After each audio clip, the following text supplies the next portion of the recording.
Hi friends, welcome to Lakshmi food junction. ಇವತ್ತಿನ ವಿಡಿಯೋದಲ್ಲಿ ಕಾಶಿ ಸೊಪ್ಪು ಅಥವಾ ಗಣಿಕೆ ಸೊಪ್ಪಿನ ಪಲ್ಯವನ್ನು ಯಾವ ರೀತಿ ಮಾಡೋದು ಅಂತ ತಿಳ್ಕೊಳ್ಳೋಣ ಬನ್ನಿ.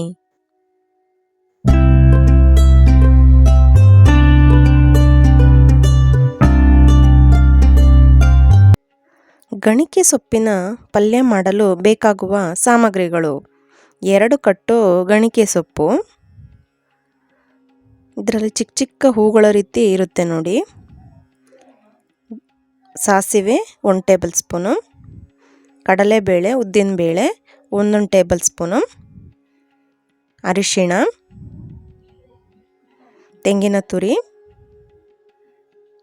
ಕರಿಬೇವು, 4 ಹಸಿಮೆಣಸು ತಗೊಳ್ಳಿ, ಹಾಗೆ 2 ಈರುಳ್ಳಿ. ನಾನಿಲ್ಲಿ ವಿಡಿಯೋದಲ್ಲಿ ಒಣಮೆಣಸನ್ನು ಬಳಸ್ತೀನಿ, ಹಸಿಮೆಣಸು ನಿಮಗೆ ಬೇಕಾದಲ್ಲಿ ಬಳಸ್ಕೊಳ್ಳಿ. ಕಟ್ ಮಾಡಿಟ್ಟಿರೋಂಥ ಸೊಪ್ಪು, ಶುಂಠಿ, ಬೆಳ್ಳುಳ್ಳಿ. ಶುಂಠಿ ಮತ್ತು ಬೆಳ್ಳುಳ್ಳಿಯನ್ನು ರುಬ್ಕೊಳ್ಳಿ.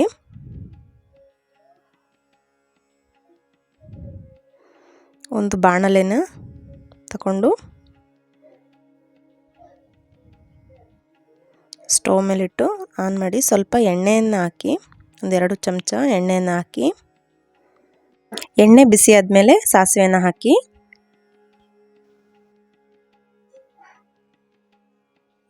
ಸಾಸಿವೆ ಸಿಡಿದ್ಮೇಲೆ ಕರಿಬೇವು, ಕಡಲೆಬೇಳೆ 1 ಸ್ಪೂನು, ಉದ್ದಿನಬೇಳೆ 1 ಸ್ಪೂನು ಹಾಕಿ,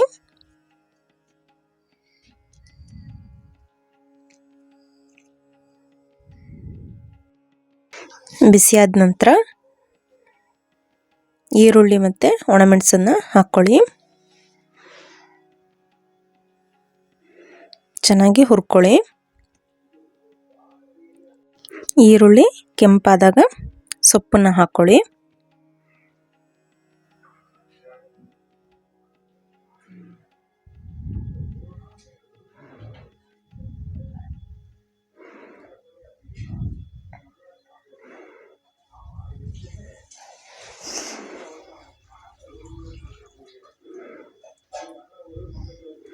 ಹುರ್ಕೊಳ್ಳಿ ಸೊಪ್ಪನ್ನು. 1 ಚಮಚ ಅರಿಶಿಣ ಹಾಕಿ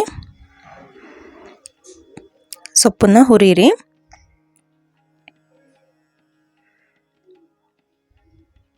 ನೀರನ್ನು ಸೇರ್ಸೋದು ಬೇಡ, ಚೆನ್ನಾಗಿ ಎಣ್ಣೆಯಲ್ಲಿ ಸೊಪ್ಪನ್ನು ಹುರ್ಕೊಳ್ಳಿ.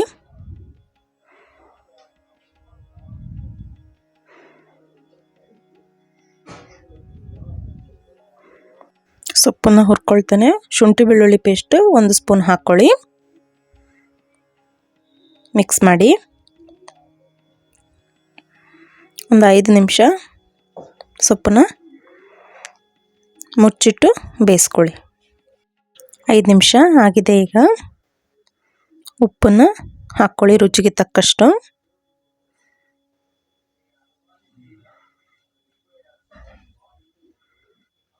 ಮಿಕ್ಸ್ ಮಾಡಿ, ನೀರನ್ನು ಬಿಟ್ಟಿದೆ ನೋಡಿ, ಸೊಪ್ಪು ನೀರನ್ನು ಬಿಟ್ಟಿದೆ. ಇನ್ನೊಂದು 10 ನಿಮಿಷ ಮುಚ್ಚಿಟ್ಟು ಬೇಯಿಸ್ಕೊಳ್ಳಿ. ಸೊಪ್ಪಿನ ದಂಟನ್ನು ಮುಟ್ಟಿ ನೋಡಿ ಮೃದು ಆಗಿದೆಯಾ ಅಂತ. ಈಗ ಸೊಪ್ಪು ಬೆಂದಿದೆ.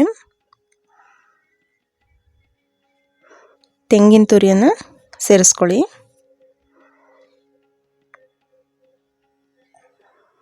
ಮಿಕ್ಸ್ ಮಾಡಿ,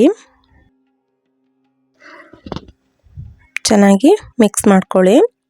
ಈಗ ಸೊಪ್ಪಿನಲ್ಲಿ ಸ್ವಲ್ಪ ನೀರಿದೆ, ಆ ನೀರು ಇಂಗೋ ತನಕ 1-2 ನಿಮಿಷ ಮುಚ್ಚಿಡಿ. ಈಗ ರುಚಿಕರವಾದ ಗಣಿಕೆ ಸೊಪ್ಪಿನ ಪಲ್ಯ ತಯಾರಾಗಿದೆ. ಸರ್ವಿಂಗ್ ಬೌಲ್ಗೆ ಹಾಕ್ಕೊಳ್ಳೋಣ. ದೇಹಕ್ಕೆ ತುಂಬ ಆರೋಗ್ಯಕರವಾದ ಪಲ್ಯ ಆಗಿದೆ. ಎಲ್ಲರೂ ಮನೆಯಲ್ಲಿ ಒಂದ್ಸಲ ಟ್ರೈ ಮಾಡಿ.